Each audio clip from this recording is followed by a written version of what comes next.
para você nessa manhã. Amém? Deus, todo mundo está aí atrás, dá uma chegadinha na sua frente, assim, se puder, vamos ficar mais perto nessa manhã. Eu sei que o Espírito Santo vai te falar com você. Amém, amém, amém, aí atrás, amém? Como tem falado comigo, Deus me deu uma palavra de ensino para essa manhã sobre o tema o que significam céus abertos. Eu gostaria que você pudesse repetir comigo essa pergunta que será respondida ao longo dessa ministração. Repita comigo assim: o que significam, vamos corrigir o português aí, vamos melhorar isso. Diga assim: o que significam céus abertos. Aleluia. É isso que será respondido nessa manhã. Nós vamos usar alguns textos chaves, textos básicos para essa ministração. Eu queria que você abrisse a palavra do Senhor no primeiro livro de Reis. Nós vamos ler alguns versículos aí destacados, porque o texto é muito longo. Vamos ler o primeiro versículo do capítulo 17 e depois vamos ler alguns do capítulo 18, para a gente se situar na história que você tão bem conhece. Primeiro livro de Reis, capítulo 17. Essa história ela vai até o 19, né? Então a gente pode ler aí e ter um respaldo para a palavra que será ministrada. Esse é o primeiro versículo, é onde Elias vai se apresentar, vai chegar diante de Acabe e dar o decreto. Diz assim a palavra do Senhor, no capítulo 17 do primeiro livro de Reis. Então Elias, o tisbita, dos moradores de Gileade, disse a Acabe: vive o Senhor Deus de Israel, perante cuja face eu estou, que nesses dias, nesses anos, nem orvalho nem chuva haverá sobre a terra, segundo a minha palavra. Diga glória a Deus. No mesmo capítulo, no capítulo 18, no versículo 17, acho que a página na frente aí, quando Acabe se encontra com Elias, ele diz assim, versículo 17: e sucedeu que, vendo Acabe a Elias, disse-lhe Acabe: és tu o perturbador de Israel? Em outras versões está escrito assim: tu és o causador de problemas de Israel. Diga aleluia. Versículo 22, na mesma página, é a história que a gente conhece quase que de cor. Elias e os profetas de Baal. E esse é o texto que a gente vai estar lendo aí em maior tamanho. A partir do versículo 22 diz assim a palavra do Senhor: então disse Elias ao povo: só eu fiquei por profeta do Senhor, e os profetas de Baal são 450 homens. Diga assim: 450. Dei-nos, pois, 2 bezerros, e eles escolham para si um dos bezerros, e o dividam em pedaços, e o ponham sobre a linha, porém não lhe metam fogo. E eu prepararei o outro bezerro, e porei sobre a lenha, e não lhe meterei fogo. Versículo 24. Então invocai o nome do vosso Deus, e eu invocarei o nome do Senhor. E há de ser que o Deus que responder por fogo, esse será Deus. E todo o povo respondeu e disse: é boa essa palavra. E disse Elias aos profetas de Baal: escolhei para vós um dos bezerros, e preparai o primeiro, porque sois muitos. E invocai o nome do vosso Deus, e não lhe metereis fogo. E tomaram o bezerro que eles lhe deram, e o prepararam, e invocaram o nome de Baal, desde a manhã até o meio-dia, dizendo: ah, Baal, responde-nos. Porém não havia voz nenhuma que respondesse, não havia voz nem que respondesse, e saltavam sobre o altar que tinha feito. Versículo 27. E sucedeu que ao meio-dia Elias zombava deles e dizia: clamai em voz mais alta, porque ele é um Deus. Pode ser que esteja falando, que tem alguma coisa para fazer, que intente alguma viagem. Porventura, se ele está dormindo, ele despertará. Versículo 28. E eles clamavam com grandes vozes, e se cortavam, retalhavam com facas, com lancetas, conforme já era o seu costume, até derramarem sangue sobre si. Então Elias disse a todo o povo: chegai-vos a mim. E todo o povo se chegou a ele. E ele reparou, diga assim, ele consertou o altar do Senhor que estava quebrado. E Elias tomou 12 pedras, conforme o número das tribos dos filhos de Israel. Conforme o número das tribos, dos filhos de Jacó. Ao qual veio a palavra do Senhor, dizendo: Israel será o seu nome. Vamos ao versículo 37. E Elias fez uma oração e ele disse: responde-me, Senhor, responde-me, para que esse povo conheça que só tu és Senhor, és Deus, e que tu fizeste tornar o seu coração para trás. Versículo 38. Então caiu fogo do céu, fogo do Senhor, e o consumiu o holocausto, a lenha, as pedras, o pó, e ainda lambeu a água que estava no meio. E vendo todo o povo isso, caíram com seus rostos em terra e disseram: só o Senhor é Deus, só o Senhor é Deus. Até aqui, por enquanto, você pode dizer amém? Amém. Nós vamos orar. Espírito Santo, nós te damos graças nessa manhã, pela manhã desse dia. Obrigado pela tua fidelidade, Senhor, a nós.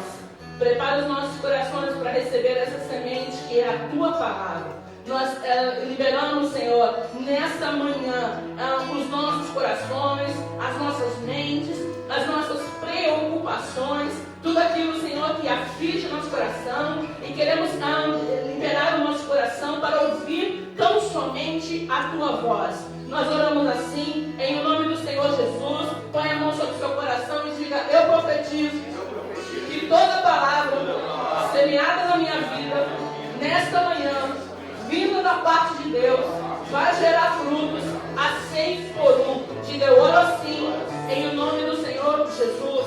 Amém. Você pode sentar.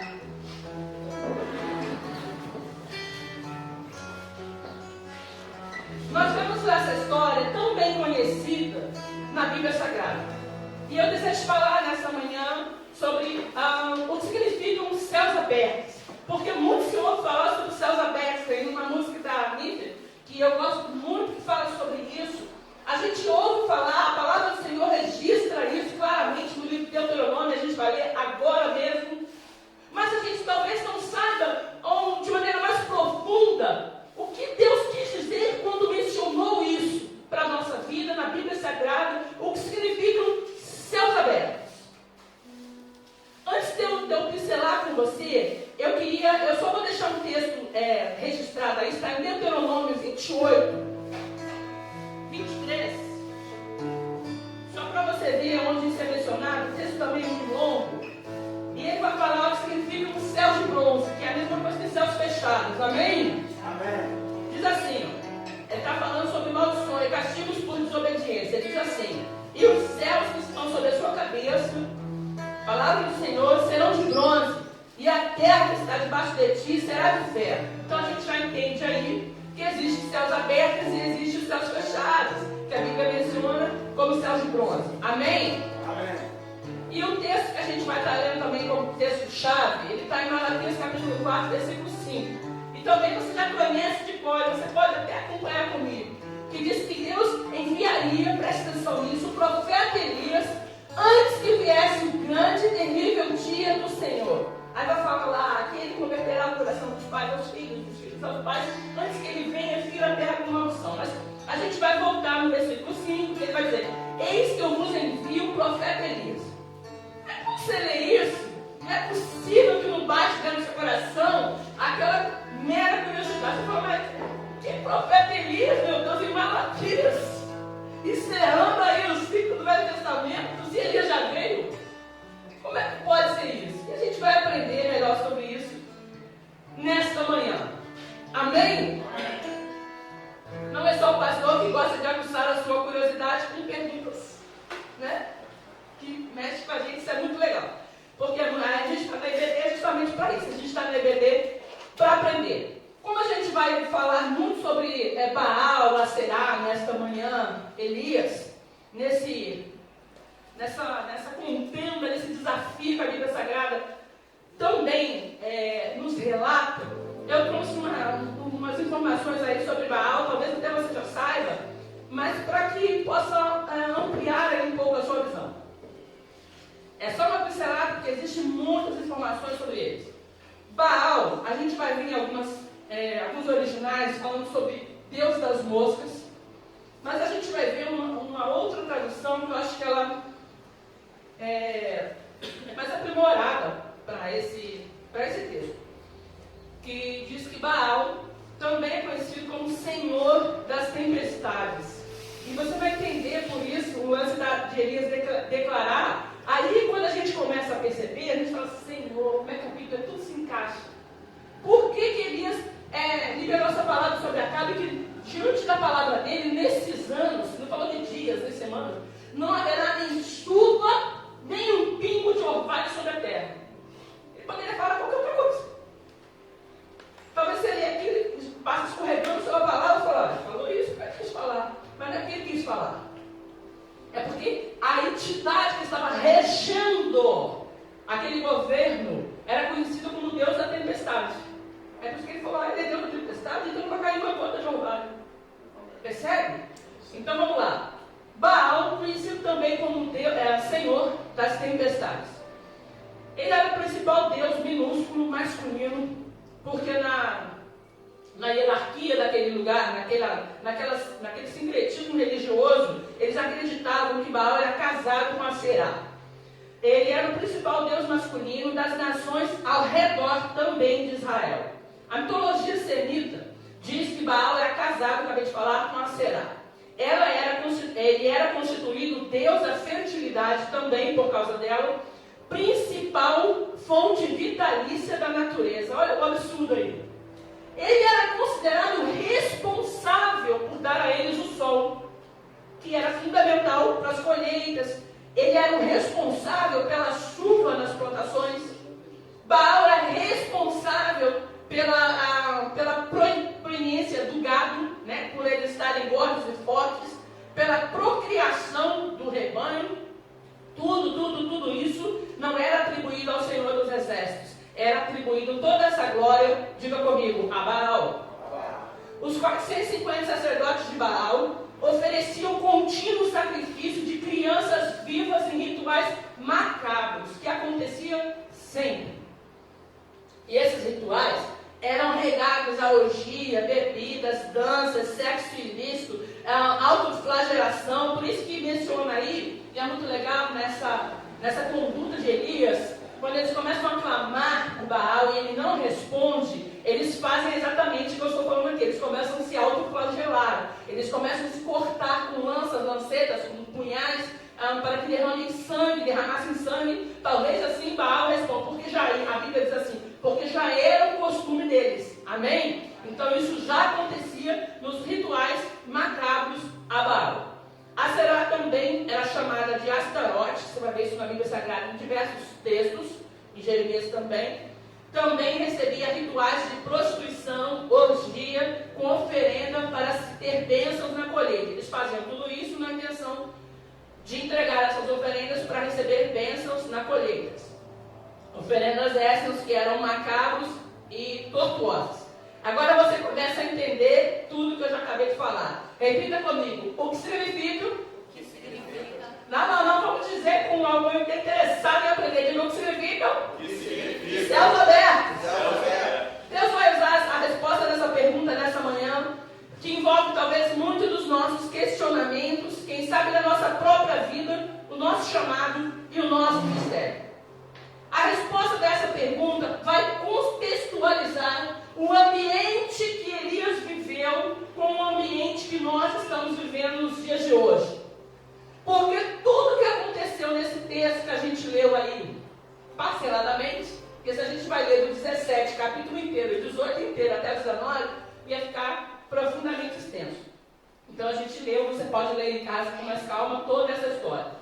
Tudo que aconteceu aqui, nesse contexto de Elias, foi antes, presta atenção, tudo que acontece durante esse desafio, toda essa situação que a gente leu aí, toda essa apresentação dele diante de Acabe, até o momento da morte dos profetas de Baal, aconteceu antes de Elias ser levado por Deus ao céu. Diga amém. Se você entendeu, diga amém. Tudo que ele viveu foi antes dele subir ao céu. Tudo, por outro lado, tudo que nós estamos vivendo,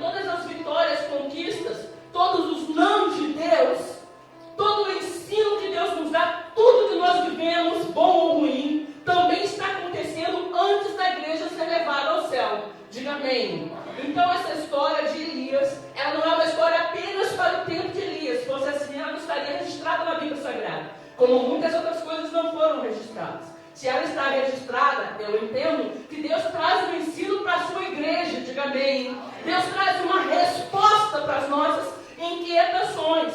Se a história de Elias está registrada, é porque Deus deseja falar algo muito além para a nossa vida. Diga glória a Deus. O propósito de Deus sempre é muito maior do que o nosso propósito. Quando a gente fala de propósito, a gente não fala nessa linguagem secular, que já caiu no gosto do povo, não é isso não. A gente fala de propósito, a gente fala de razão, porque tudo que Deus faz na nossa vida tem uma razão. Aleluia. Diga amém. Amém. Deus quis fazer de Elias um modelo, um referencial para eu e você seguir. Não por causa do seu histórico, que a gente vai falar um pouquinho sobre isso, mas por causa do propósito que Deus tinha na vida dele. Diga amém. Eu não sei se você já teve a sensação que em algumas épocas da sua vida, talvez no seu ministério, parece que nada flui. Parece que o céu te fechou e muitas vezes a gente não entende. Parece que você se esforça, mas as coisas parecem que não acontecem. Quantos já viveram tempos assim na sua vida, em alguma fase da sua vida, levante sua mão aí. Creio que essa ministração pode estar vindo como resposta e refrigério de Deus para as nossas vidas nessa manhã. Existem momentos que parece literalmente que o céu se fechou. Em momentos assim, a gente olha, parece que o céu está aberto para todo mundo, gente. Menos para a gente. Você manda currículo para todo lado, ninguém estiver no outro, manda um, recebe 10. Em termos bíblicos, a Bíblia vai chamar momentos assim de céu de bronze.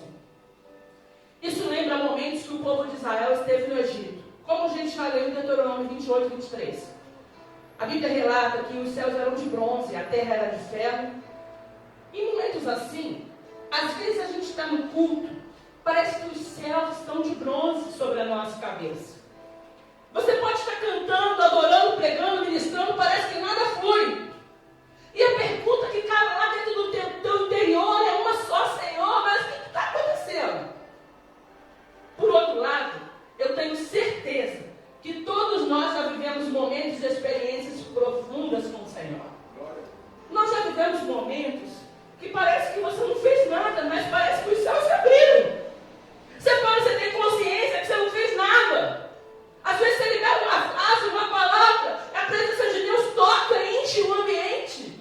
E você fica sem entender, você fala: Senhor, mas o que aconteceu? Eu não fiz nada, eu não sou responsável disso. É isso que a gente tem que ter consciência.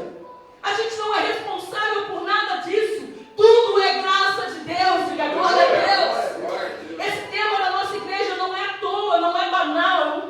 Não haverá mérito humano na nossa vida. E eu acredito que na minha vida não é em 2022, é por toda a minha vida.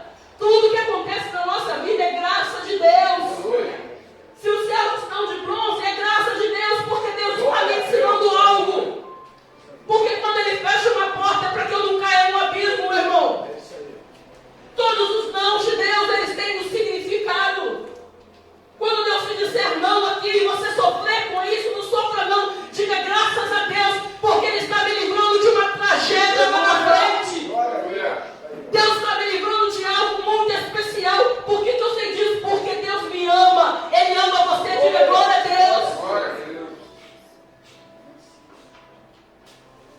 Você pode começar a falar algo tão simples, acabei de falar, e de repente parece que os céus se abrem. Parece que Deus te deu uma graça do céu naquele momento. Eu não sei se você está entendendo onde eu quero chegar. Estamos vivendo a última geração, nós não temos mais tempo para perder com mágoas e ressentimentos. Põe a mão no seu coração e diga: eu não tenho mais tempo para perder com mágoas e ressentimentos. Você entende o que você leu em Malaquias, no caso eu até mencionei para você, capítulo 4, versículo 5, que diz que eis que eu enviarei o profeta Elias antes que venha o grande e terrível dia do Senhor, antes que eu fira a terra com maldição. Diz assim, ó: antes que venha o grande e terrível dia do Senhor. A promessa de Malaquias Porque quando a gente vê o texto, onde o livro de Malaquias, a palavra para Malaquias, ela é derivada da palavra que eu ensinei aqui, malak, significa mensageiro.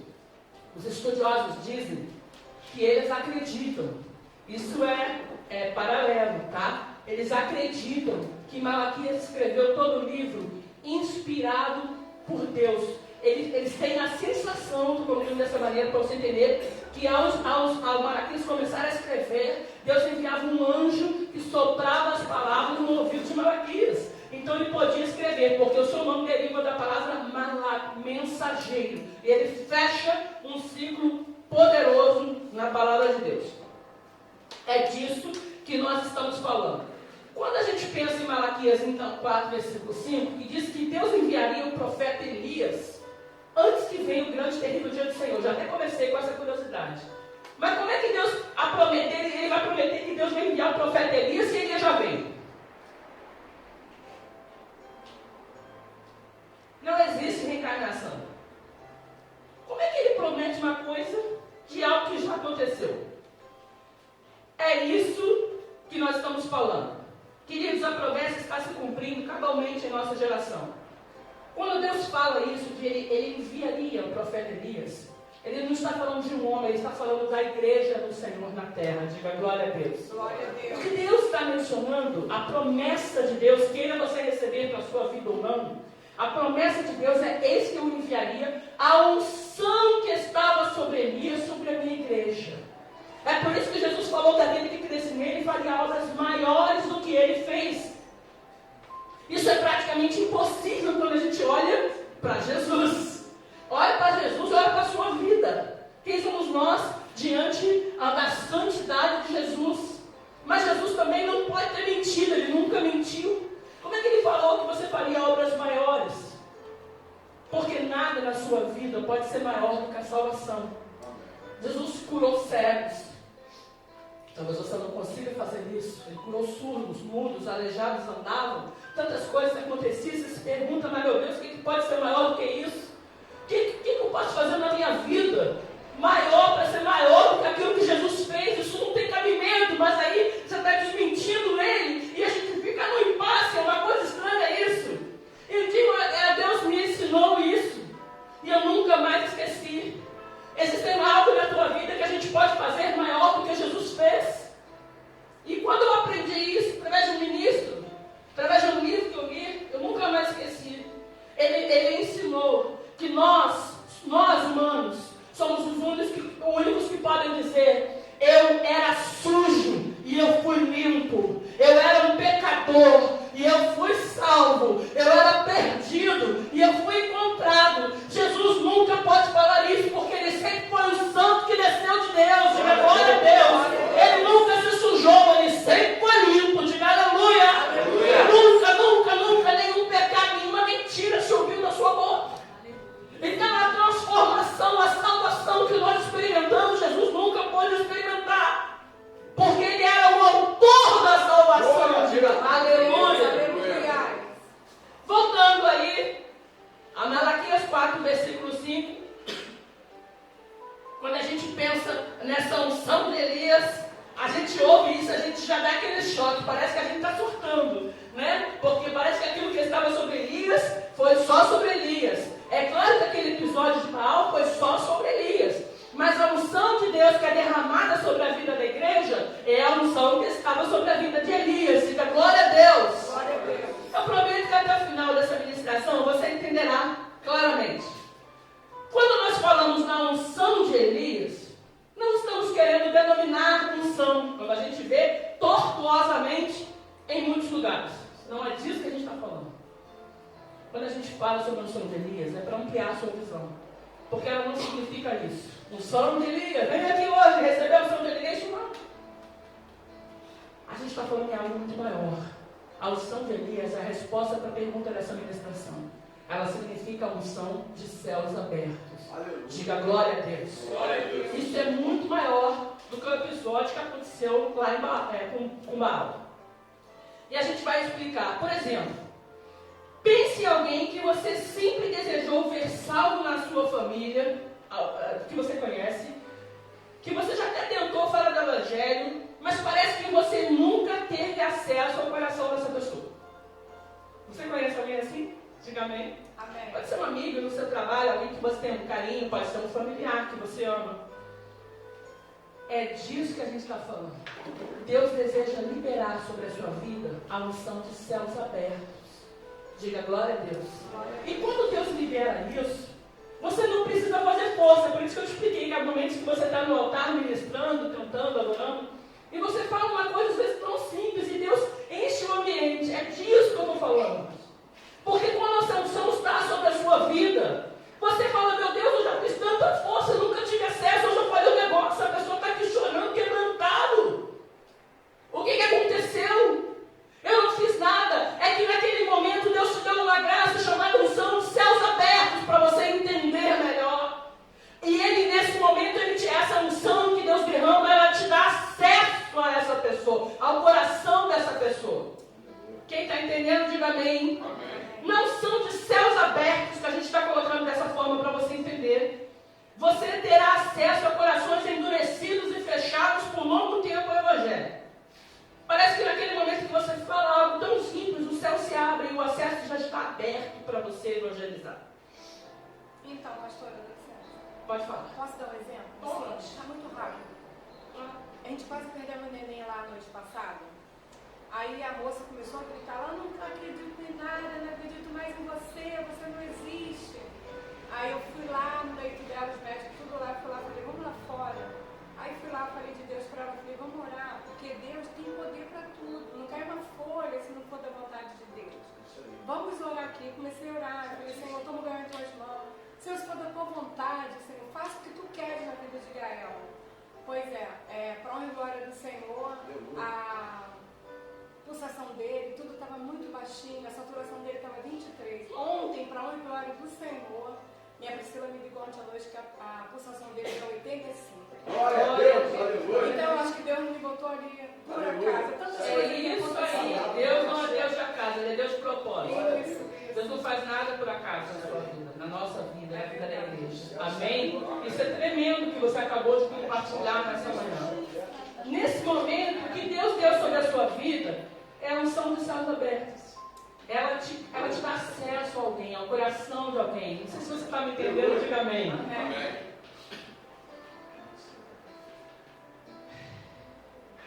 Quando Deus libera essa unção dos céus abertos, pode levar você Deus pode levar você diante de alguém que você normalmente, nunca, naturalmente teria acesso. Isso é uma unção de céus abertos. Por mais que você não veja visivelmente, você sente sobre a sua vida. Sabe aqueles momentos que parece que Deus que está na sua frente, abrindo o seu caminho, como diz Cassiano, quebrando as cadeias, tirando os espinhos. Parece que Deus vai na sua frente, glória a Deus, conduzindo tudo. Você fala, Senhor, eu planejei fazer tanta coisa, eu não sei fazer nada. Parece que Deus estava à minha frente. Isso é um som de céus abertos. É disso que estamos falando. Diga glória a Deus. Quando isso acontece, Deus conecta alguém a você que te leva a um outro alguém. E lá está você diante de alguém que você nunca pensou ou imaginou chegar. Isso é um som de céus abertos, meu irmão. E você acha graça diante desse alguém? Isso não te lembra um personagem chamado José? Um som de céus abertos. Quando que o menino que estava lá quieto na casa do seu pai imaginou estar diante de Faraó na sua vida? Num lugar estranho, com alguém completamente diferente da sua linhagem. Alguém, aspas, poderoso. Como é que ele imaginou? Onde é que passou isso pela sua cabeça? Isso é unção de céus abertos. É Deus movendo as águas para fazer exatamente na sua vida aquilo que Ele quis e que Ele quer fazer, porque Ele é soberano. Quando Deus libera unção de céus abertos, não é para engrandecer o homem. Nunca foi, jamais será. Quando Deus libera uma unção de céus abertos, é para engrandecer o nome dEle. Unicamente o nome dEle. É para mostrar ao mundo quem manda no céu.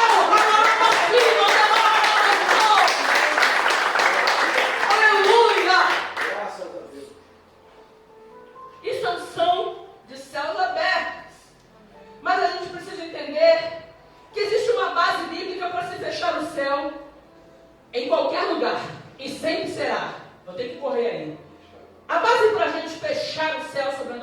cabeça. Sempre será. Sempre será. Você precisa guardar isso para sempre, eternamente. Está ligado à idolatria e desobediência. Ah, mas eu desobedeci só um negocinho assim. Mas que isso, gente? Uma coisinha assim. Quando a gente fala de idolatria, no meio do povo de Deus, a gente fala, mas gente, eu não tenho ídolo. Toda vez que Deus perceber que existe alguém na nossa vida que a gente está colocando no lugar onde não deve estar, isso pode ser um namorado, um filho, um marido, uma mulher, pode ser um emprego, pode ser o seu dinheiro, pode ser o carro que você conseguiu comprar. Isso sobe para Deus como um rótulo de idolatria.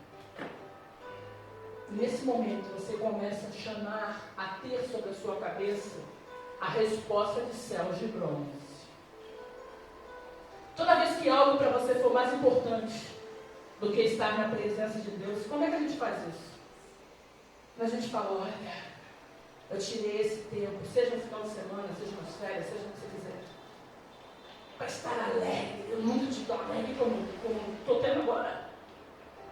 Imagina que você vai para um lugar que é um paraíso. Um lugar lindíssimo e maravilhoso. Imagina você passar as férias naquele lugar maravilhoso. Aí você olha e fala, gente, eu nunca fui tão feliz. Quando você falou isso, acabou a sua vida. Porque você está dizendo ao mundo espiritual, eu nunca fui tão feliz aqui.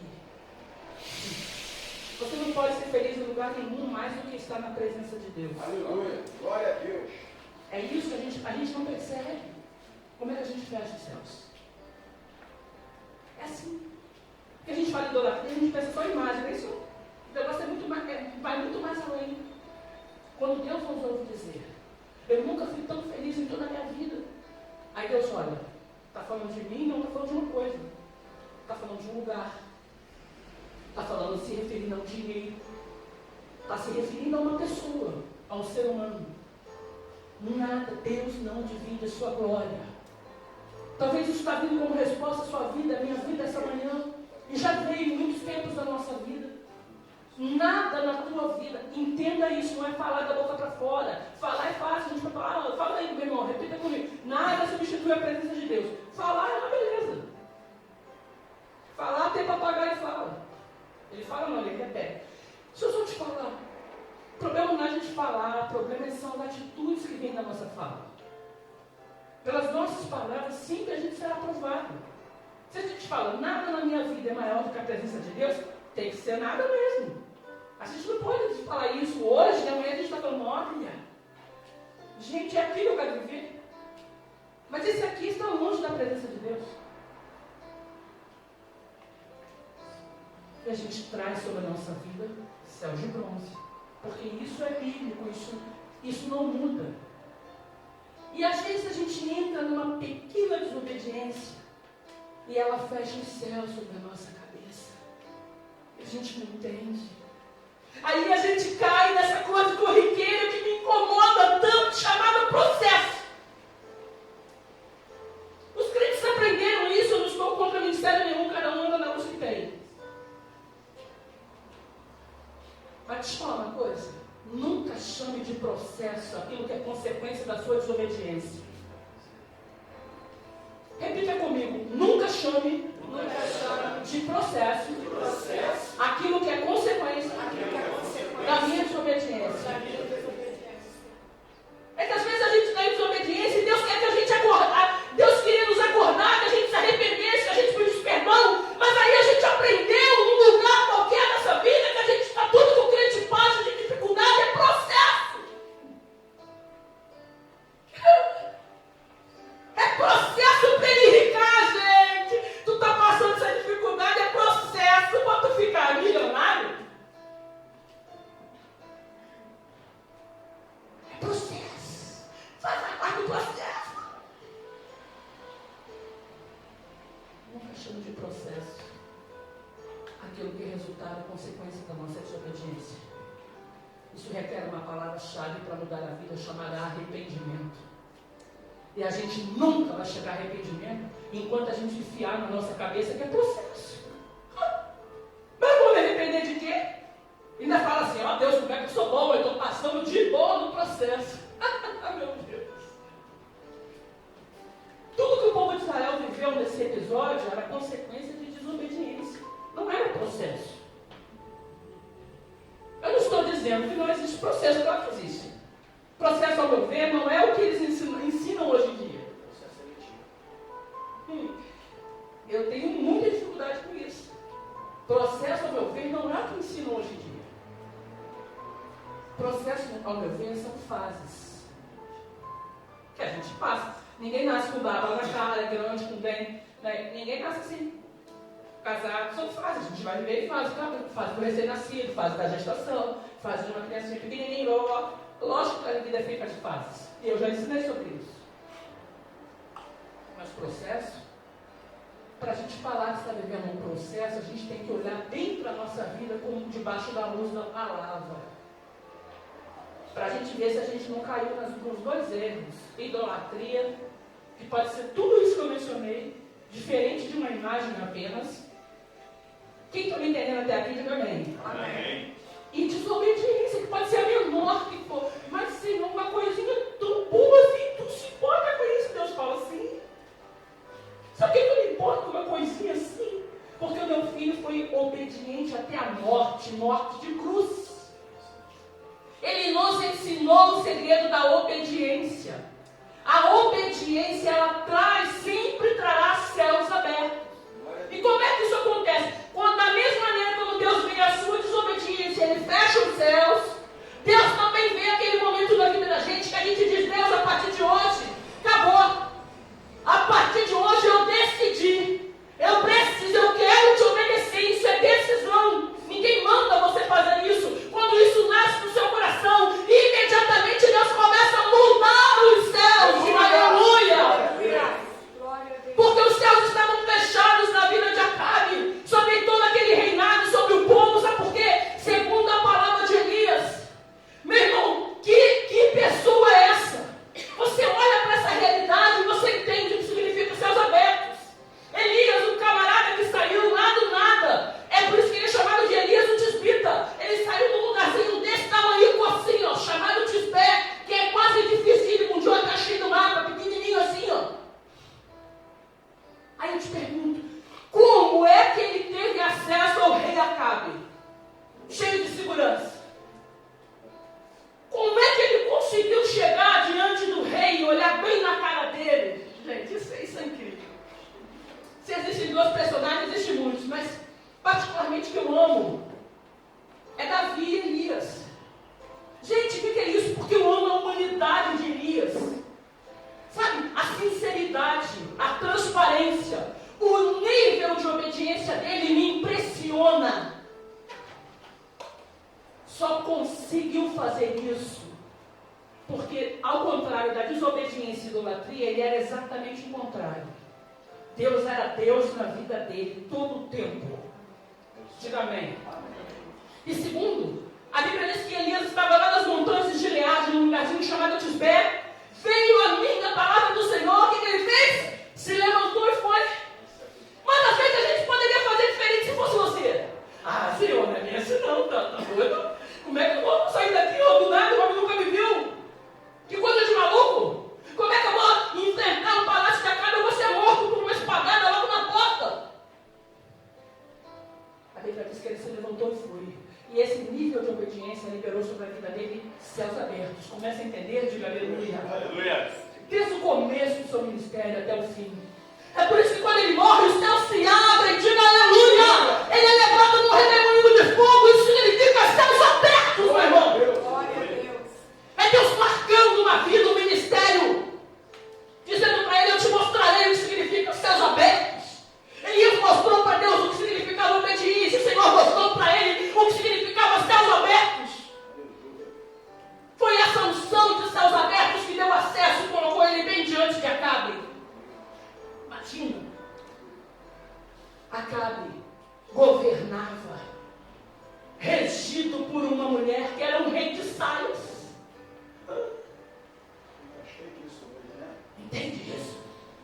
E mesmo assim ele conseguiu, Deus o colocou bem diante de Acabe. E ele olhou bem na cara dele. E ele disse assim que diz o Senhor: que a partir desse momento, nesses anos, não haverá chuva, nem uma gota de chuva, nem orvalho sobre a tua terra, segundo a minha palavra, até que eu tenha falado. Ou seja, até que eu mude de ideia. Tem noção? Ele não estava enfrentando apenas Acabe. Ele estava enfrentando o Deus das tempestades. Diga glória a Deus. Glória a Deus.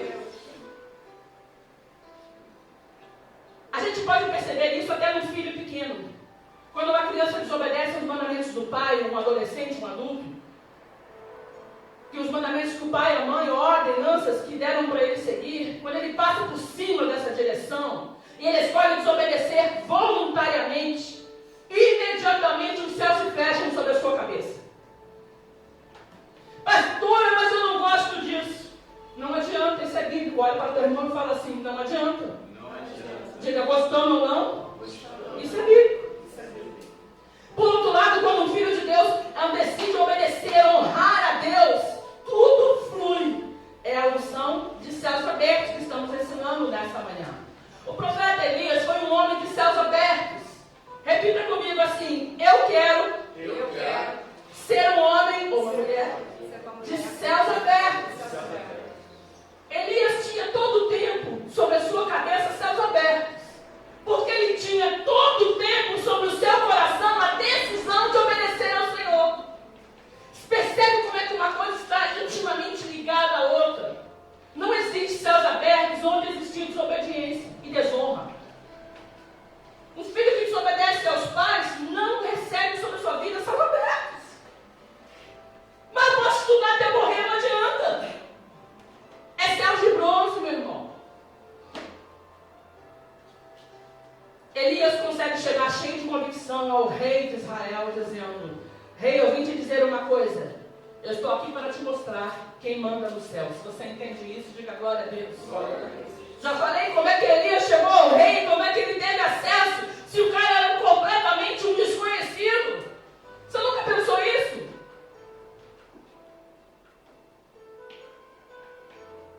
Eu posso responder para você. Foi fácil ele ter acesso a Acabe, porque ele tinha acesso a um rei infinitamente maior todo o tempo. Ele tinha acesso à presença. E Deus olhou para a vida dele e disse: Acabe, meu irmão, para mim é só um detalhe. Quando você tem acesso ao rei dos reis, quando a sua vida é voltada em intimidade com Deus, pautada nisso, quando você decide buscar o Espírito Santo, quando você decide honrar a Deus, amar a Deus sobre todas as coisas, qualquer outra pessoa que você considere importante nessa terra, para Deus é só um detalhe. É a gente colocando Deus no lugar onde Ele deve estar, no centro de tudo. Quando as suas decisões não agradarem seus amigos e muitos familiares, não se ligue por isso. Mostre para essas pessoas quem manda na tua vida é Deus. Diga glória a Deus. Glória a Deus. Eu sei que existem familiares na sua vida que você não quer ver no inferno, mas parece que o coração deles está empedrado. Parece que esse é o de bronze. Você fala e não adianta. Deus quer liberar uma unção sobre a sua vida. A unção que estava sobre a vida de Elias, que a gente já falou que não é só de profeta de Baal, é a unção de céus abertos que te garante acesso ao coração dessas pessoas. Diga glória a Deus. Glória a Deus. Não importa o que Deus vai fazer, como Ele vai fazer. Deus cria momentos como criou no hospital. Ele cria situações para dar a você acesso ao coração de outras pessoas.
A única resposta que você tem que dar é para Deus. Diga aleluia. Aleluia. A única pessoa que você foi chamado para agradar é Deus. O seu mundo não é aqui, você está aqui, mas você é de lá. Diga glória a Deus. Elias tinha essa convicção. Eu estou aqui, mas eu sou de lá. Aleluia.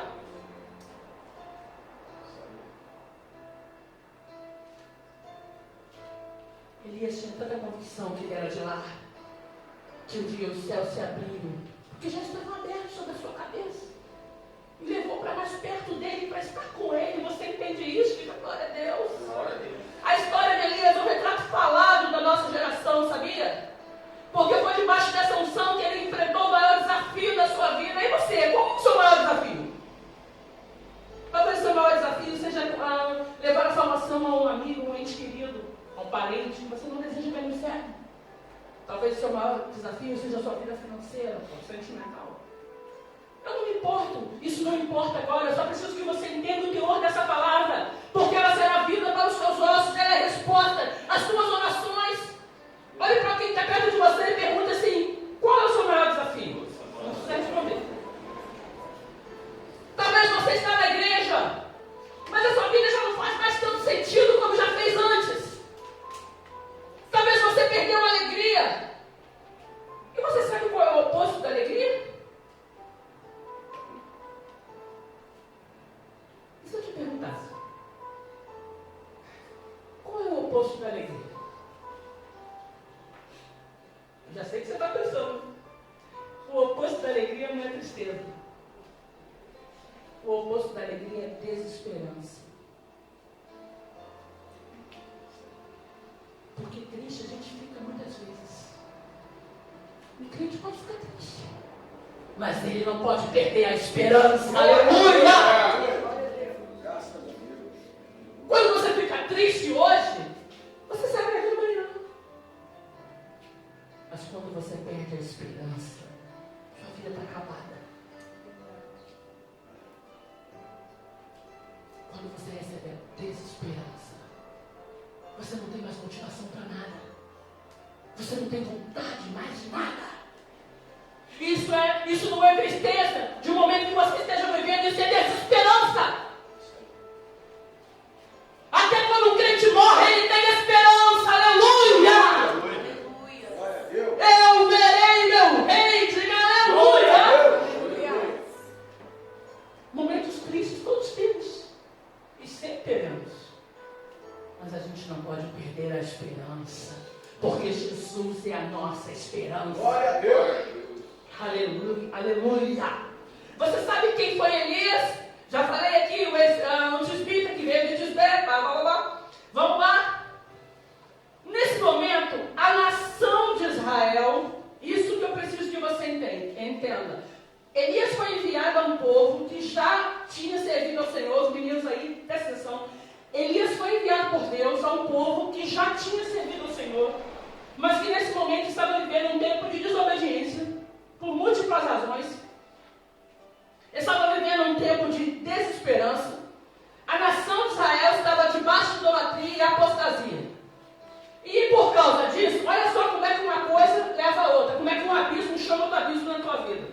Às vezes você olha para a tua vida hoje e fala: não, eu comecei assim. Gente, eu não estava tão fundo nesse poço assim não. Eu não estava tão sujo assim não, era só um negocinho assim, ó. Foi só uma sujeirinha assim, gente. Você olha no espelho de Deus e fala: mas que uma bunda é essa, meu pai? Eu tenho certeza que eu não comecei a me sujar assim tanto assim não. É claro que não. Tudo começa pequeno. Ninguém nasce grande.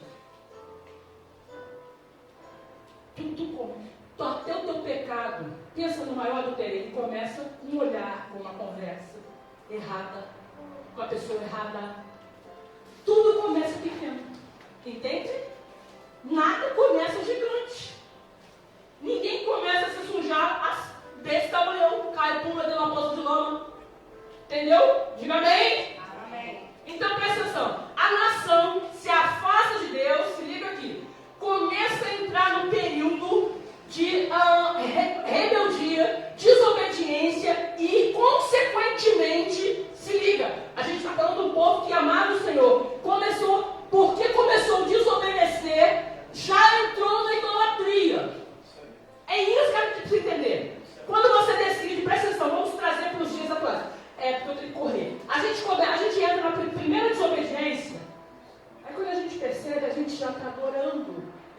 lugar.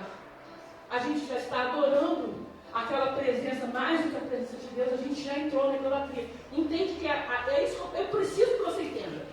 A pequena desobediência, fala assim, a pequena desobediência vai me levar à idolatria.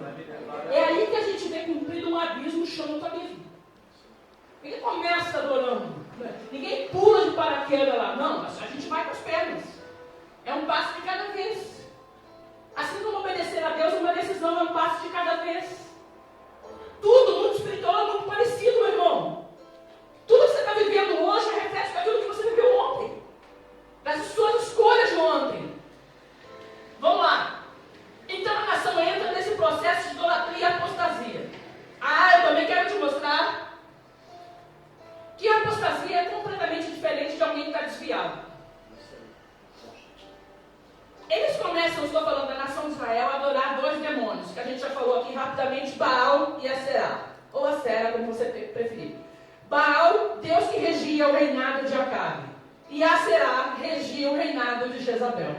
Consegue entender como é que essas duas entidades estavam intimamente ligadas? É por isso que na mitologia semita eles eram casados, aspas, né? Eles estavam ligados um ao outro. Então essas duas entidades, aparentemente fortes, regiam o reinado de Israel. Estavam mandando. É por isso que essa rainha maldita mandou colocar Aserá, a cada não sei quantos passos, um poste ídolo de Asera. Você pensava em desistir de adorar o ídolo, você dava mais 10 passos, lá tinha um outro ídolo. E assim foi por toda a nação de Israel.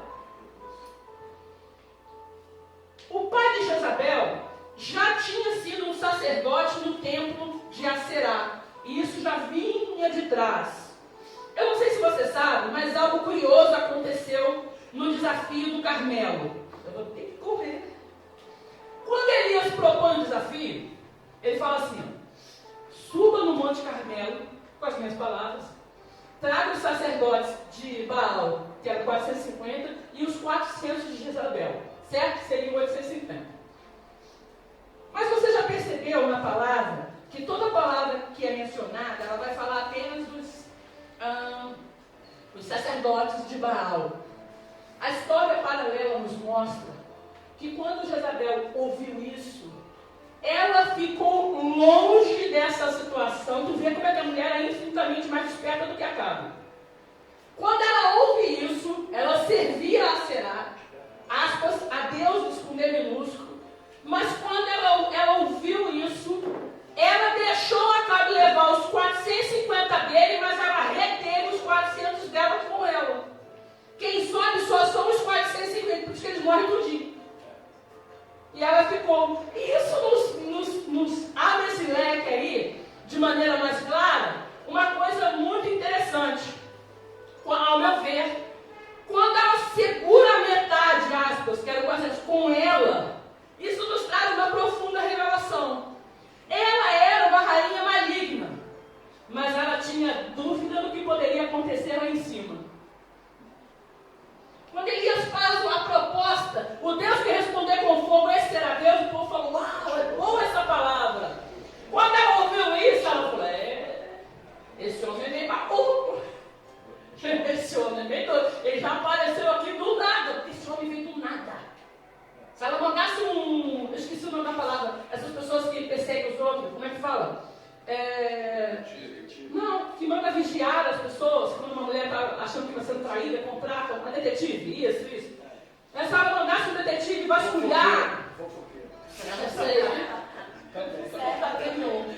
Quando ela presta atenção, quando ela manda, se ela mandasse, estou conjecturando, alguém trazia a ficha de Elias aí, ela ia se assustar, porque Elias não tinha nenhum histórico. Ele só era um cara que decidiu obedecer a Deus. E isso fez toda a diferença. Quando ela segura os 400 dela, entende isso? A Bíblia não fala sobre isso, mas ela fala que subiu 450. Mas Elias não propôs que fosse os velhos dele? Por que só foi os dele? É claro que ela chegou os dela. Quem está entendendo, diga amém. Amém. Isso é nítido que ela tinha dúvida do que poderia acontecer lá em cima. Isso é incrível. Isso mostra que lá dentro ela ficou pensativa. Vai ver se Deus é Deus mesmo. Quando Elias ora e tudo acontece, Deus manda fogo do céu. Eu acho muito legal a oração de Elias. É algo muito marcante, muito incrível para a nossa vida. Ele ora e ele fala: Senhor, responde-me. Responda-me. Você percebe que ele não pede glória para si em momento algum. Ele não diz: responda-me para que eu me torne um profetaço. Responda-me para que eu possa ganhar uma vaga no governo. Responda-me para que eu possa virar um primeiro-ministro, chefe. Responda-me para que meu nome esteja nos outdoors, no lugar desses postos ídolos. Responda-me para que eu comece a dar autógrafo e fazer selfie pela rua. Responda-me, Senhor, para que todos saibam que há Deus nesse Israel. Glória a Deus. Essa é a certeza que a gente precisa ter. Isso precisa mudar nas nossas orações. Glória a Deus. Às vezes a gente ora para que a gente fique confortável.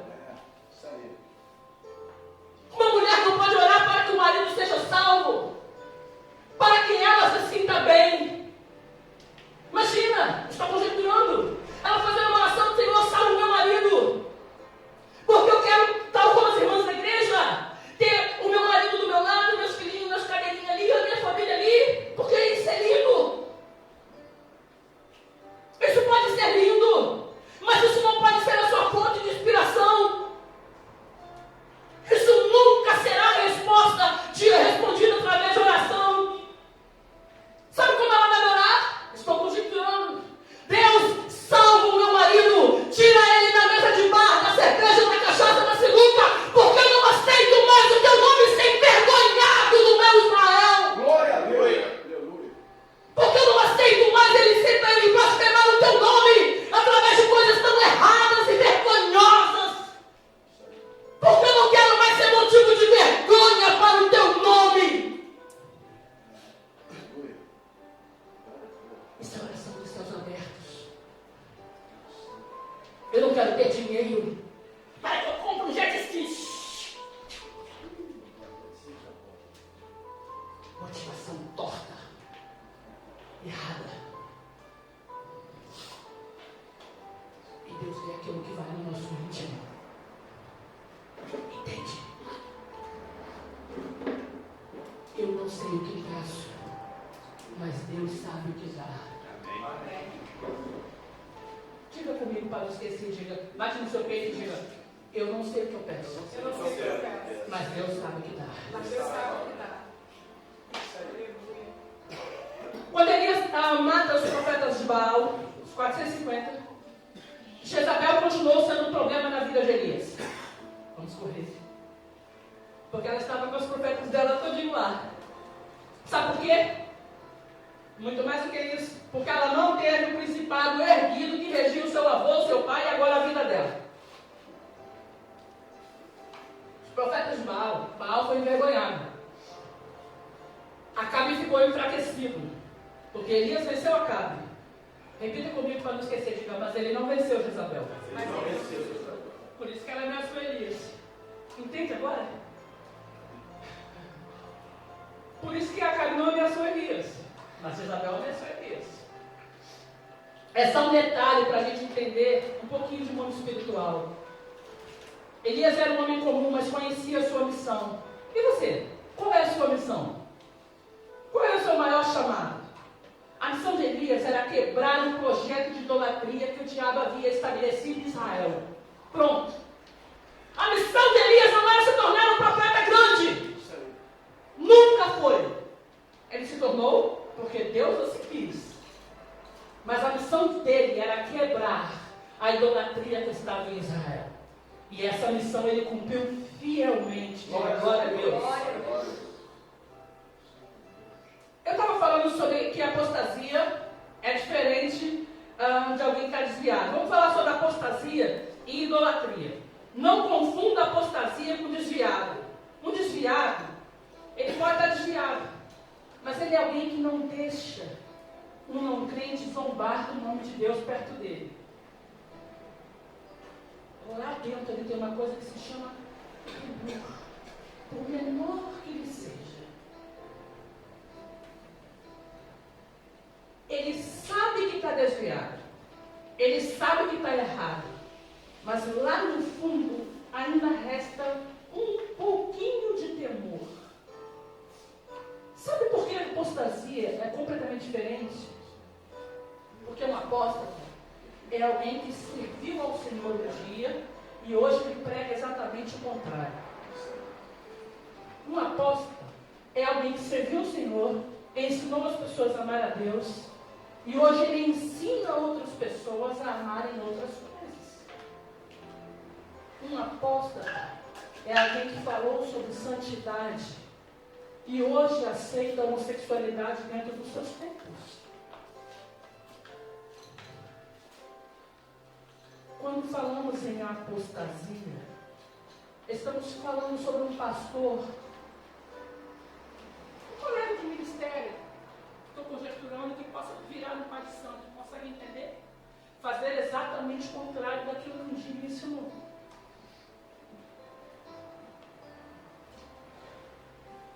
Puxando a corda para o lado contrário. Se um dia ele fez tudo para levar as pessoas ao céu, hoje ele está levando, puxando essa corda para levar mais pessoas para o inferno. Isso é viver uma apostasia e idolatria. Quem compreende isso, diga amém. Amém. Mesmo assim, o povo vivendo tudo isso, Deus mandou Elias lá. Eu gosto muito do jeito dele. Quando Acabe chegou, por isso que eu li aquele versículozinho meio que solto, para não ler o texto todo, naquele episódio. Gente, dá minha vontade de falar tudo, mas eu fico maluco olhando na hora assim. Naquele episódio onde ele se encontra com Obadias. E Obadias estava indo para um lado, Acabe para o outro, para procurar pasto, para que as mulas, os cavalos de Acabe não morressem de fome por conta da seca, né? Que Elias tinha liberado a palavra. E nesse momento que Obadias, que era um servo do rei, ele sai para um dos lados, ele se encontra com Elias. E ele fica apavorado e ele fala: és tu o meu senhor Elias? E Elias fala assim: sou eu? Tipo, você não está vendo? Ele falou: vai lá e fala, volta e fala para o seu senhor que eu estou aqui. Ele falou: ah, Senhor, que mal eu tenho feito para ti e para Deus, para você mandar esse homem arrancar minha cabeça. Não houve um lugar nessa terra, uma vila, um buraco aí que se esconde, alguém se esconda, que Acabe não mandou à procura de ti. E ele estava bem escondido. Eu amo isso, no Ribeiro de Querite. Como é que Deus é fiel, meu irmão. Não tenha medo de ameaças, porque Deus sabe como te esconder. Diga glória a Deus. Glória a Deus. Ele falou: não houve um lugar que ele mandou em busca de ti. Agora, olha a imaginação de Obadias. Diante do nível da intimidade de Elias, que ele sabia que Elias tinha com Deus, a maneira como ele fala, o retrato falado de tudo isso, ele fala: não dá para fazer isso não me manda fazer isso não, porque eu já sei o que vai acontecer, eu estou ouvindo isso ainda. Quando eu chegar lá e falar: eu vi Elias ali, o Espírito do Senhor, possa ser que ele te arrebate dali, e o homem chega e está com os burros na água, e não vai ver você aqui, e vão lhe arrancar minha cabeça. E eles falam: pode ir lá, porque tão certo como eu vi do Senhor, hoje mesmo eu me apresentarei a Acabe. Diga glória a Deus. Glória a Deus. E a gente olha para essa situação, a gente percebe que Elias era um cara sem história, sem histórico, né? Aquele histórico bonito de se ver. Elias era odiado pelos reis. Ele não tinha um amigo ainda. Ele não tinha ninguém do lado dele. Ele não tinha ninguém apoiando ele. Ele estava diante de um povo que tinha favorecimento do governo. Isso te lembra alguma coisa? Muitas pessoas, as pessoas votam errado porque recebem favorecimento dos governos. Eles votam em injustos, porque o injusto oferece uma lata de leite para ele. O povo estava vivendo um clima semelhante. É por isso que eu te falei que é uma história muito atual para os nossos dias. A história de Elias não foi só para o tempo de Elias. Deus quer nos ensinar como ter céus abertos sobre a nossa cabeça. Você precisa disso, diga aleluia! Aleluia.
Jezabel, ele era um cara inegociável.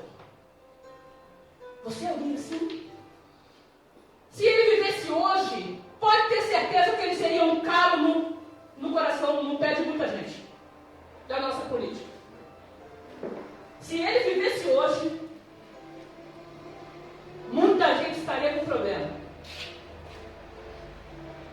Ele era um homem disposto a falar na sua cara aquilo que você não queria ouvir. E isso fez toda a diferença. É por isso que ele chega diante de Acabe e ele fala, segundo a minha palavra. Por que ele fala isso? Era soberba e arrogância? Claro que não. É porque ele sabia que a palavra dele não era outra senão a palavra de Deus. É porque ele sabia que a palavra dele era algo que Deus mandou ele fazer. Ele estava simplesmente cumprindo ordens. Essa é a diferença. Quando você libera uma palavra que é para o teu bel prazer, que é para a tua honra, que é para você receber glória, Deus não está nem aí para isso. Deus não é obrigado a terminar aquilo que Ele não começou.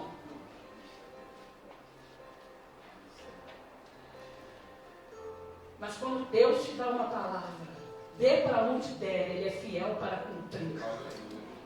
Diga aleluia. Elias falou isso segundo a minha palavra. Reis, primeiro livro de Reis 17, 18, 17. Porque ele sabia que ele fazia exatamente o que Deus mandou que ele fizesse. É isso que faria a diferença. Ele sabia que se ele falasse aquilo que Deus mandou ele falar, Deus responderia nos céus. Diga glória a Deus. Glória a Deus. Acabe e Jezabel tinham todo um palácio. Elias não tinha uma kitnet. Acabe tinha e Jezabel tinham toda a fortuna que os reis poderiam desfrutar e ter. Todo o luxo na sua época. Todos os cavalos de raça. Ele era um colecionador, inclusive, Acabe. Ele poderia ter tudo isso, se liga aqui. Elias não tinha nada disso. O lugar que Deus o escolheu foi um lugar de céus abertos. Ele ficou no Ribeiro de Querite, ele não tinha uma cobertura, entende isso? Mas ele tinha céus abertos. Diga aleluia. E isso fez toda a diferença. O outro tinha luxo, riqueza, palácio. Mas ele tinha céus de bronze. Elias não tinha nada, mas ele tinha céus abertos. É isso que eu preciso que você entenda. Às vezes a gente quer ter tudo que o mundo tem, mas o mundo nunca terá aquilo que você tem. Glória a Deus. Aleluia. A gente não pode querer tudo que o mundo quer. Isso aí. Porque não dá para se ter o melhor de dois mundos. Isso aí. Não dá para eu desfrutar de todo o prazer que é gerado pela desobediência. Ah, mas isso pode dar prazer? Sim, pode, até pode. Mas e daí? Não dá para a gente ter o melhor de dois mundos. Não dá para eu viver o luxo de uma mentira, extraído de uma mentira. Não dá para eu ser feliz abandonando o Senhor, fonte das águas vivas. Não dá para a gente ter o melhor de dois mundos. Elias não tinha o luxo de Acabe, mas ele tinha céus abertos. Alguém aqui sabe do histórico de Elias? Que faculdade ele cursou? Quantos idiomas ele falava? De que família proveniente ele era? Proeminente? A única coisa que se sabe é que ele era um tisbita, um montanhês. Nada mais do que um profeta. Mas Deus viu o coração dele. Deus viu que aquele homem não era um cara comum. Isso aí, aleluia. Glória a Deus.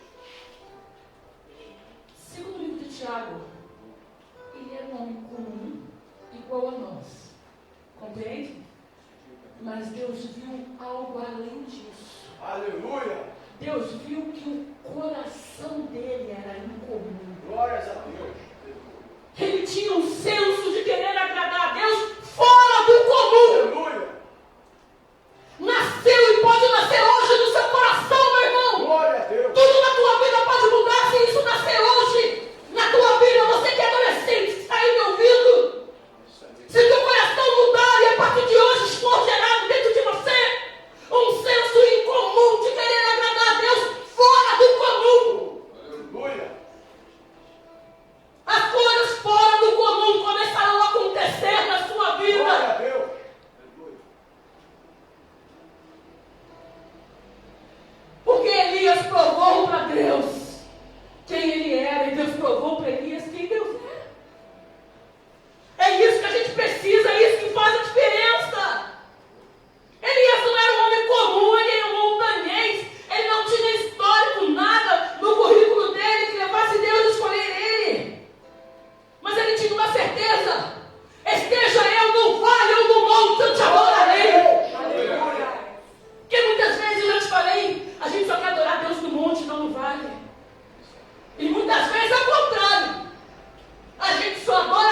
tornar um profeta conhecido.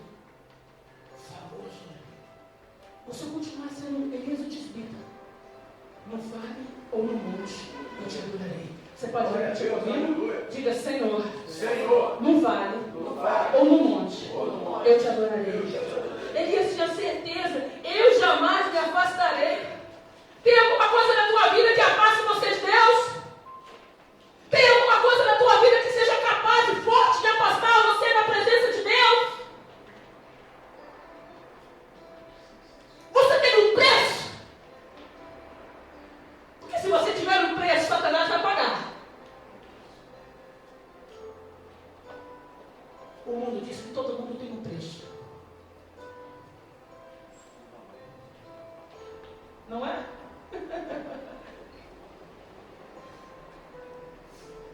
Elias não tinha preço, meu irmão. É isso que fez a diferença. Você consegue entender essa ministração? O que significa, você já está aprendendo até aqui, o que significa os céus abertos? Em toda a sua vida, Elias tinha um desejo de nunca decepcionar o Senhor. Você também tem? Elias não era perfeito. Ele tinha humanidade, ele sentiu medo. Ele era um homem normal, por isso que o nome Elias é essa humanidade. A Bíblia é clara por esconder isso, né? Deus não esconde os pés de barros na sua palavra. Porque nós também somos de pés de barro, meu irmão. Entre aquilo que você diz ser e aquilo que você realmente é, uma enorme diferença. Eu amo a maneira como Deus retrata Elias. E Elias sentiu medo de Jezabel. Olha que coisa de maluco. Jezabel manda o mensageiro levar um bilhetinho assim, ó. Quando ela vê que os profetas de Baal arrancaram, perderam tudo as suas cabeças, levaram as espadadas lá de Elias, morreu tudinho, ela manda um bilhetinho lá onde Elias estava. Através de um mensageiro. Ó, façam meus deuses outro tanto se amanhã mesmo não tiver tua cabeça numa bandeja. Aí Elias sentiu medo de Jezabel. Eu te pergunto, mas meu Deus, há minutos atrás, Deus responde o mesmo homem. Olha que essa humanidade, a nossa humanidade não impressiona Deus. É isso que eu acho incrível. Deus não se assusta com as nossas fragilidades. Eu não estou falando de gosto pelo pecado, nem isso não. Eu estou falando de fragilidade, pé de barro, de sentir medo. Isso é normal. Ninguém é 24 horas por dia ungido todo o tempo, não é isso não. Presta atenção. A nossa humanidade não surpreende Deus. Esse senso de humanidade, isso me apaixona. Porque no centro da nossa juízo normal, né? Fora daquele momento, porque tem muita coisa que eu poderia falar psicologicamente para você. Todo episódio que ele viveu, todo esforço gasto, energia gasta, no momento anterior, consumiu. Sabe quando você está tão cansado que você não consegue nem pensar direito? Foi isso que aconteceu. Imagina, 450 homens mortos pelas mãos dele. Ele estava esgotado fisicamente e emocionalmente também.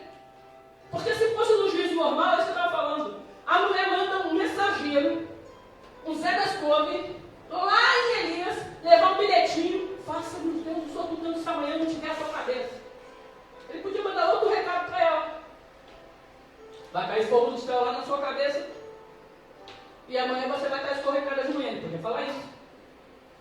Mas a Bíblia diz que Elias sentiu medo de Jezabel. Aí eu te pergunto, dentro de um são juiz normal, se ela sabia o endereço dele para mandar o bilhete, ela podia, ao invés de mensageiro, ter mandado um assassino. Entende isso? Aquilo era só uma ameaça. A única coisa que o diabo pode fazer na sua vida é ameaçar. Porque fiel é Deus para cumprir tudo o que Ele te prometeu. Eis que eu estou convosco todos os dias até a consumação do século. Aleluia! A nossa humanidade não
diferente da maneira como a gente aprendeu.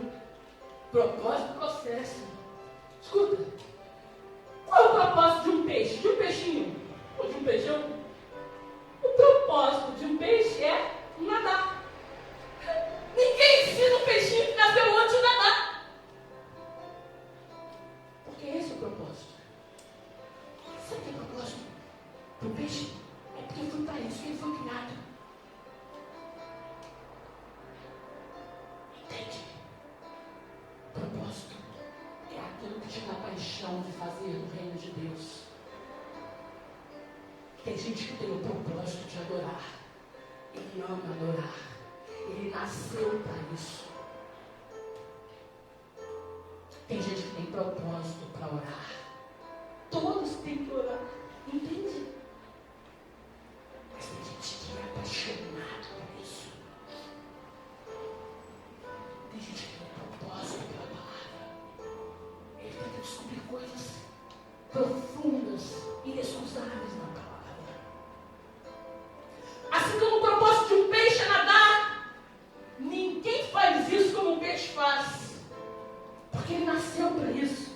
Isso significa que ele faz isso com perfeição. Não lhe falta oxigênio. Ele não precisa de nadadeiras especiais de plástico. Deus o formou para esse propósito. É quando você faz algo e simplesmente flui. Porque Deus está com você, Ele criou você para isso. Glória a Deus.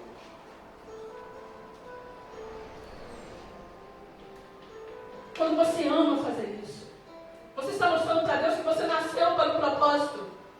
Ninguém jamais fará o que você faz da maneira que você faz. É por isso que eu acredito que ninguém é substituível. Substituível é o que você faz, não é quem você é. Porque o que você faz, qualquer um pode fazer até melhor que você. Mas quem você é, quem você foi criado para Deus, é uma maneira única de Deus fazer as coisas. Diga glória a Deus. É por isso que a sua destinação é única. É Deus te mostrando que você é único. Diga aleluia. É por isso que não dá para você terceirizar a sua adoração. Porque Deus espera receber a adoração dessa digital que é única. Não dá para você falar, outro vai adorar no meu lugar, Senhor. Manda outro no meu lugar. Hoje eu não estou afim de adorar, não. Manda outro fazer sim, Deus vai receber a adoração do outro. Mas ela não pode ser terceirizada. A sua adoração, a sua oração, a sua busca secreta com Deus, não consegue. Entregue isso para outro fazer. Porque ele vai fazer no nome de outro. O seu buraco vai ficar vazio. Então, para que serve, pastor, o nosso histórico? Ele só serve para uma coisa: para glorificar a Deus. Aleluia. Você pode dizer aleluia? Aleluia. Quando alguém olhar para você e dizer, só pode ser Deus mesmo. Eu conheço essa pessoa, ele nunca foi assim. Ele é tímido, ele é calado, ele é assim, ele não tem estudo, ele é isso, ele é aquilo.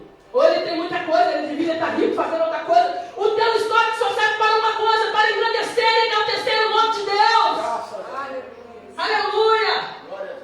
Para alguém olhar para você e dizer só o que aconteceu na tua vida é coisa de Deus mesmo. A vida de Elias é marcada por um propósito. Não importa de onde ele vem, mas para onde ele foi. Aleluia. Glórias a Deus. É isso aí. É isso que tem que marcar a vida da igreja. Não importa de onde você veio, mas para onde você vai. Diga aleluia. Aleluia. Você sabia que Deus não tem consideração com a sua história? Mas ele também não respeita. Vamos melhorar isso? Você sabia que Deus considera, vamos consertar isso, a sua história, mas ele não respeita. Já até ensinei sobre isso. Quando Deus chamou Moisés disse: Senhor, não, eu sou gago, eu não sei falar. Eu não sou um homem eloquente. Deus falou: sim, eu respeito, mas tu vai assim mesmo. Quando ele chamou Jeremias falou: não, Senhor, eu não passo de uma criança, eu não sei falar. Você já falou isso para Deus? O Senhor falou: sim, eu respeito a sua história. É verdade. Ele podia falar: coitado, né? Vou chamar outro. Ele falou: mas tu vai assim mesmo. Esse que eu ponho as minhas palavras na sua boca. Aleluia. E tudo que eu mandar mandar você dizer, você dirá, onde quer que eu te enviar, tu irás. Deus respeita os seus fracassos. Ele até entende. Deus conhece os seus fracassos, mas Ele não respeita. Diga glória a Deus. Elias, mesmo com o céu de bronze em Israel, ele foi responsável pela mudança de todo o povo. Ele foi responsável pela fala final: só o Senhor é Deus. Diga glória a Deus. Glória a Deus. Se Deus é Deus para você, sirvam. Se Baal é Deus para você, sirvam. É isso que ele diria nos dias de hoje. Você quer se corromper com o mundo? Vai em frente. Você quer pensar como o mundo pensa? Vai nessa vibe aí mesmo. Segue, vai embora. O que Elias disse foi exatamente o contrário. Ele falou: Deus está cansado desse sincretismo maldito da religião. Resumidamente, correndo. Sincretismo no original significa mistura. Não dá para você misturar Deus com o mundo.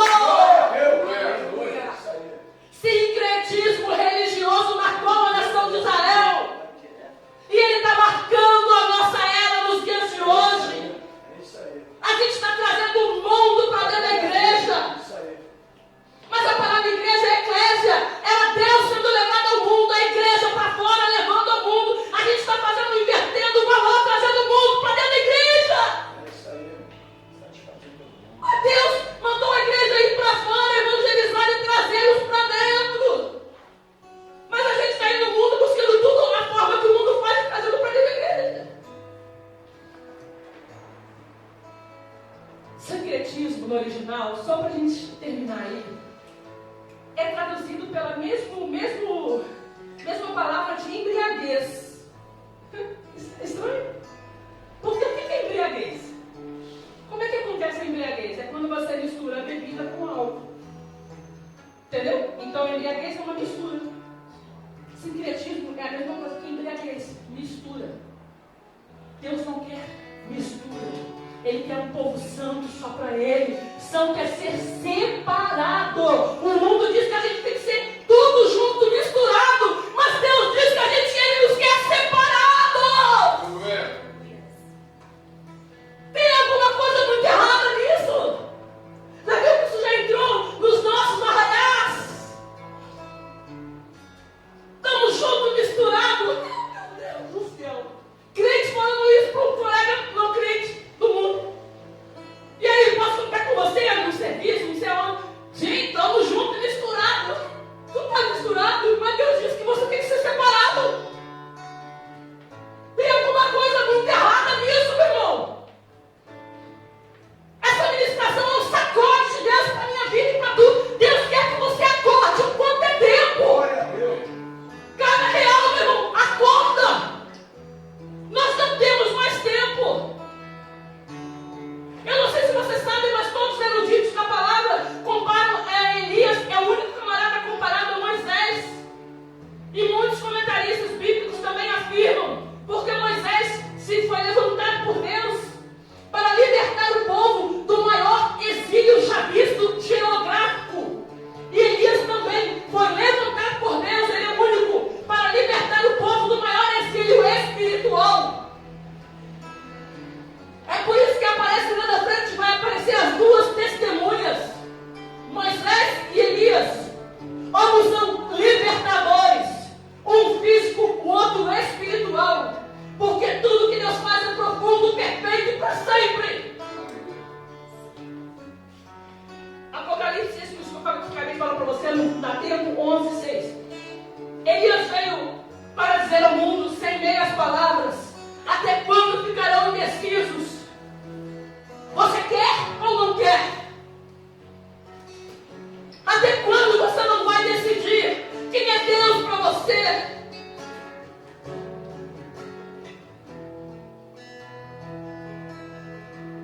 A vida de Elias nos mostra que ele tinha um manto profético. Eu preciso te falar isso, a gente já está quase acabando. Um manto que quando Elias subiu, os céus não recebeu. Gente, isso é incrível! Quando o homem é levado, o manto cai, diz a palavra. Por que os céus não recebeu? Os céus não aceitou. O manto que o céu não aceitou. Porque aquele manto manto representa a unção que eu falei para você desde o início dos céus abertos. Porque esse manto representava a unção. E lá no céu você não vai precisar dela. Porque a unção não serve para glorificar homem. A unção não serve para nenhuma finalidade que estou trazendo para os nossos dias. A unção não serve para tornar você famoso. A unção não serve para te dar dinheiro. A unção não serve para exibir você ao mundo. A unção só serve, como Isaías 10:27, para quebrar o jugo de outras pessoas. A unção de Deus só serve para fazer você quebrar o jugo, quebrar aquilo que prende outras pessoas, libertar os cativos. É por isso que Jesus disse em Isaías 61, ele liberou essa palavra como pegou o rolo. O Espírito do Senhor está sobre mim, para que eu possa libertar os cativos e trazer abertura de prisão aos presos, abrir os olhos dos cegos, para que eu possa pôr em liberdade todos os contritos de coração, trocar as suas vestes de tristeza, de luto, por vestes de louvor. A unção de Deus não serve para você obter lucro. A unção de Deus só serve para você dar honra. Aleluia! Glória a Deus! É por isso que o manto de Elias caiu quando ele subiu, porque a unção de Deus não serve para lá, ela só serve para cá. Porque a unção de Deus não serve lá para cima, porque lá não haverá jugo. Aleluia! Lá não haverá pranto, choro, nem lágrimas. Lá não haverá ninguém que você vai precisar consolar. Lá não haverá nenhum doente que você precisará curar. Lá não haverá alguém que você precise libertar. A unção de Deus não é para lá, ela é para cá. Aleluia. Você se lembra que a Bíblia diz que João Batista também veio no poder e na unção de Elias. Aleluia. Não importa aquilo que Deus faz, importa somente aquilo que Deus quer falar, aquilo que Deus quer fazer. Quando eu disse que não importa o que Deus faz, eu me refiro à maneira como Deus faz. O que importa é o que Deus quer fazer. Você pode se colocar de pé? Aleluia. É por isso que a Bíblia diz que João Batista veio na virtude de Elias. Porque quando João Batista batiza no deserto, o que acontece? Qual foi o primeiro sinal que a gente se depara?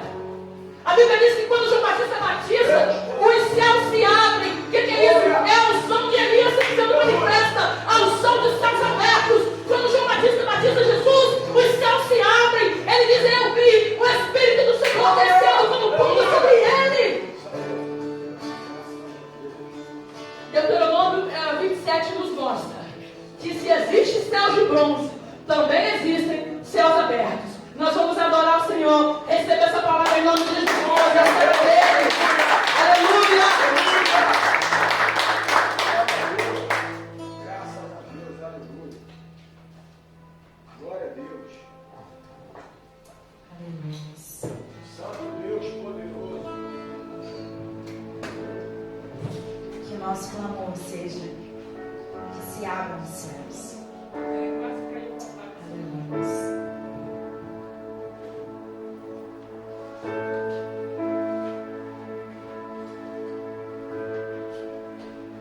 Que se abram os céus sobre as nossas vidas, que se abram os céus sobre as nossas famílias, nossas casas, que se abram os céus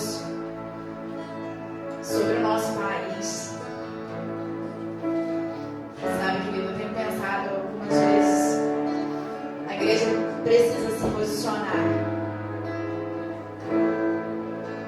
Porque quando a igreja não se posiciona, o inferno avança. Que se abram os céus. Aleluia.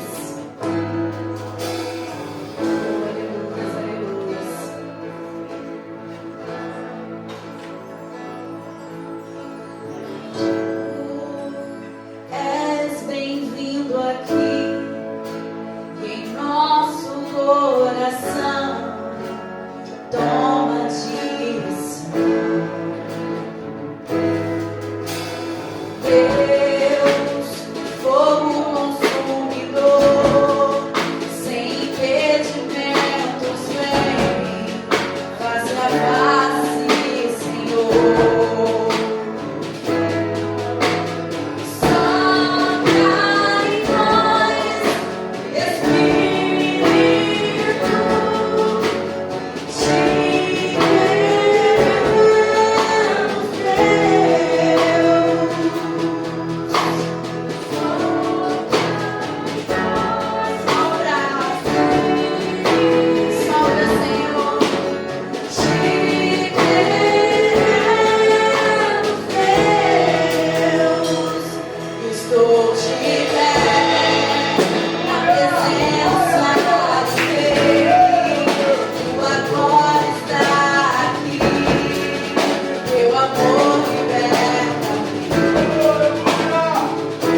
enviaria o profeta Elias. Oh Deus, é a unção de que nós estamos falando nessa manhã. Uma unção de céus abertos está para vir. Ela precisa vir. Ela precisa vir sobre a sua família, sobre a sua casa. Você precisa ter acesso para falar sobre a vida daqueles que ainda não conhecem o Senhor. Você não pode ter céus de bronze sobre a sua cabeça, porque Isaías está escrito. E será que eles que clamem, eu responderei? Estando eles ainda falando, eu os ouvirei. Isso é unção de céus abertos. Senhor, em nome de Jesus, nós apresentamos a vida de todas as pessoas nessa manhã que desejam ser obedientes, Senhor, que desejam mudar. Deus, em nome de Jesus, nós precisamos te obedecer. Eu posso fazer essa oração por mim mesmo, Senhor. Eu quero te obedecer a tempo e fora de tempo. Senhor, muda a minha vida, muda as minhas decisões quando não te agradam, muda a minha maneira de pensar e de agir. Ora comigo, meu irmão, muda o meu coração. Eu não quero viver uma vida de exterior, como os fariseus viveram no tempo de Jesus, que lavavam o corpo, mas Jesus vem e mostra para eles que eles bebiam desse copo.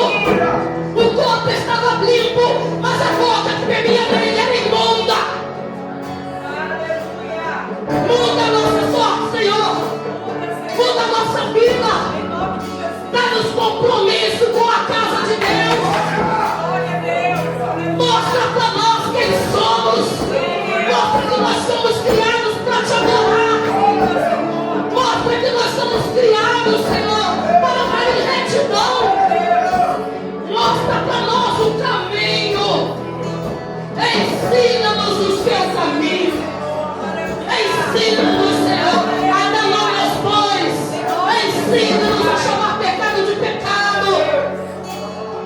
Ensina-nos, Senhor, a não andar corrompido com essa geração. Ensina-nos, Senhor, a obedecer a tua palavra. Ensina-nos que tudo é ensino que nós precisamos. Essa nossa escritura. E que a nossa vida tem que estar pautada nela. Ensina-nos que não podemos ser homens criados por outros homens. Glória a Deus, aleluia. Que o nosso conceito de vida são as escrituras.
que a gente já entendeu que nada é nosso, é tudo dele. É verdade. Sabe? Nada é nosso. É por isso que quando ele nos convida a dizimar, a gente está entregando algo que já vem dele. Deus nos abençoa tanto que ele nos deixa ficar com 90%. E ele pede 10% para a manutenção da sua casa, para a sua igreja, para que o evangelho continue sendo pregado nesse lugar. Se você já entende essa palavra, e se a sua vida realmente já mudou de rumo, sai do seu lugar, traga o teu dízimo, traga a sua oferta. Olha para a sua vida, tem algo aí dentro que você pode ofertar. Traga na casa do Senhor. Quando você sai do seu lugar e você vem desprezando Deus, eu reconheço que nada que eu tenho é meu. Tudo seu. Quem cuida de mim é o Senhor, quem cuida da minha casa é o Senhor. Porque tudo aquilo, meu irmão, aprenda isso para sempre. Tudo aquilo que a gente retém na casa de Deus não enriquece a gente. Tudo 10% que a gente retém na casa de Deus, só que nós vem e a gente gasta muito mais com remédio, com coisas que estragaram. E o pior, a gente gasta nisso e a gente continua sendo infiel.